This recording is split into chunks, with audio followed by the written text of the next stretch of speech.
Hello, normal player guy, and we have now the other easy A's that have happened. We have Putine, physical demon goddess Putine, and AGL, unstoppable evolution Ahms. This is the guy that Sealess fuses with. Right, okay, so we'll look at this guy since we're on it. Artificial life forms, 3 keys, 77%. That's not too bad. And extreme class, 40%. Okay, that's good for free to play players. That's good for fresh, brand new players, right? All these four easy A. You got the Tech Salsa, the STR Great Saiyaman 4, and then these two coming up. They're all easy to get from story events, and they're all easy A in the same way. You got to use all of them once you've awakened them to go straight into this, right? So you shouldn't have any problems having this team. You could then probably run a crossover heroes team. I think it would be Tech Salsa who would run that. He has a 77% for crossover. So you can actually use these as a team. Just having extreme class of 40%, that'll be more than enough to take you through the quest. So if you're at the point, I mean, this will be really early on, but if you're at the point of going through the quest, this will be more than enough, even 40%. Remember, the quest was designed around non-categories going back a number of years now, so you'll be fine. Let's have a look. It looks like he does quite a lot. So he has 120%. Extreme class allies 2 key 30%. Artificial life forms 30% attack. 30% attack when attacking and 30% defense with each attack received. That's good actually, up to 150, and is a 50% chance of stunning the attacked enemy. So that's on attack. It's not even super attack. And raises defense for the turn and lowers attack and defense. You know, this guy is basically the extreme class version of STR Great Saiyaman 4, except better, because he actually, as I was saying last time, all that Saiyaman needed to do was to lower attack and defense, not just defense. And of course, this is basically the same, right?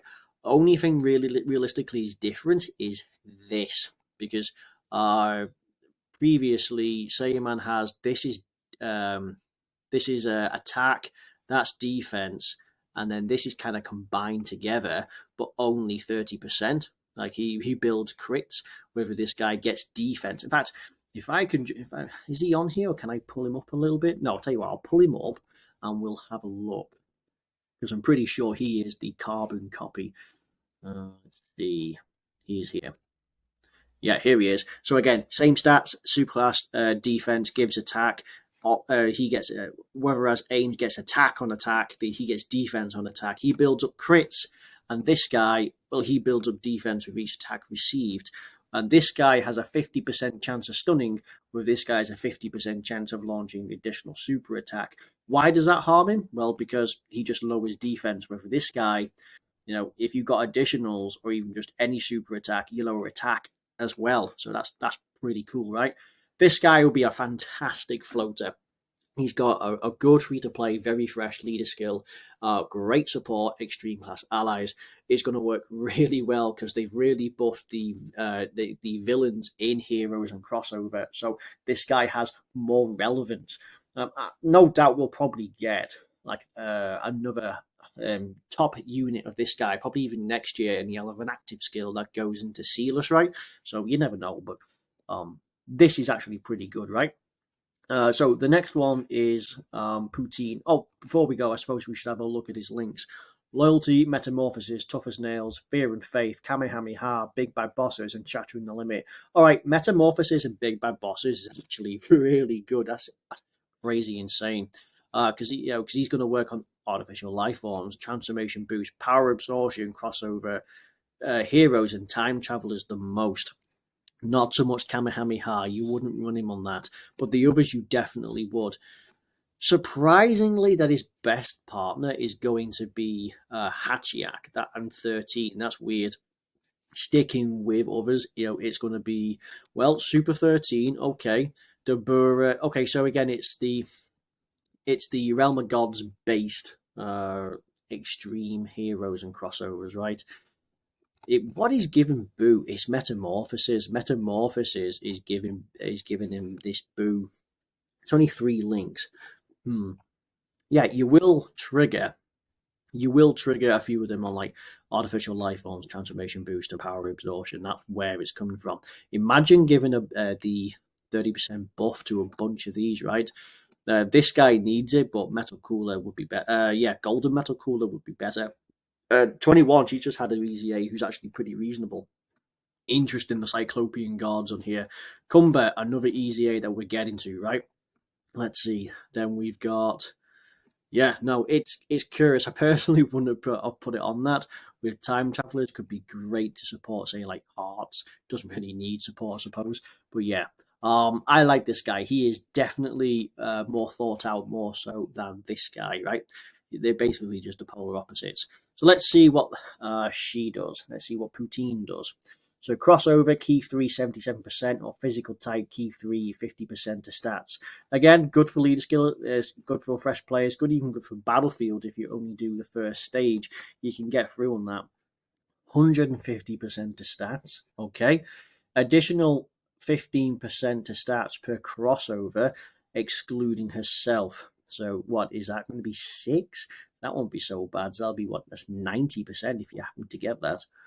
Additional 70% attack and a 30% chance to crit when the enemy is stunned or they have their super attack sealed. Again, not so bad because people like Salsa, they actually seal. Does this guy? No, no, gotta be stunned or sealed. Crossover category allies, 2 key, 30%. Like, this is actually the first one where you get attack and defense and key straight into a passive, so that makes her useful. Lowers the attacked enemy's attack and defense by 20% and seals the attacked enemy's super attack for 2 turns. Okay, that's good because that just means on hit. You just hit somebody and they're going to have the tech hit turn, right? The tech hit buff.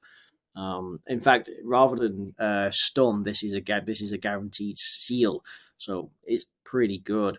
She has a 30% buff to stats on super attack with a 50% chance of stunning. Wow, she does a lot for a free to play. She has a 50% chance to stun. She guarantees seals the someone for 2 turns.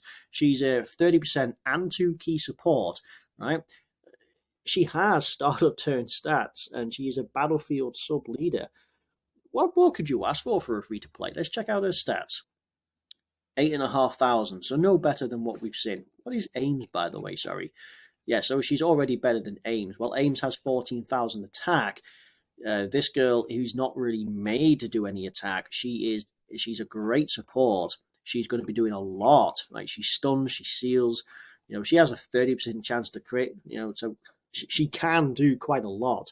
Not really too sure why she's got this, because she's not going to be a hard hitter, but hey, you never know. Let's see. Battlefield Diva, Demonic Power, Cold Judgment, Master of Magic, Solid Support, Shocking Speed, Shattering the Limit. Let's see what's on here. Yeah, Salsa, as I say, would be a good one on there. Dabura, there he is. The Demon King Dabura, Salsa, Golden Cooler, Heart, be a great support for Hearts. Lags, the new free-to-play unit that's just come out. Robelu and Demon Goddess, Toa, so that'll be pretty good. These have just had their easy A's. She's just had an awakening. Battlefield Diva is what's triggering these two, right? Because she'll be on Peppy Gals. She's on Peppy Gals, Time Travelers, Terrifying Conquerors, Dragon Ball Heroes, and Crossover.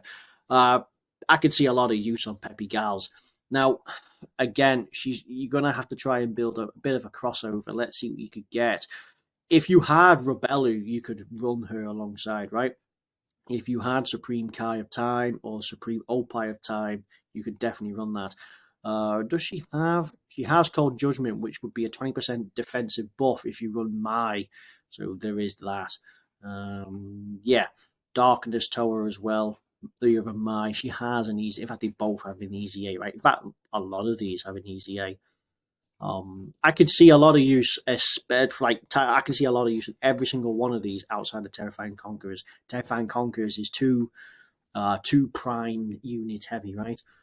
Okay, overall, these two are really, really good. I like these, so not so shabby after all. Compared between the two, let's see. Ahms is a brilliant extreme class support, but I think she is a better support overall. It's probably more so for crossover. that is the problem with these units. As good as they are, it's crossover in heroes, right? All right, then. So that's going to be the end of this video.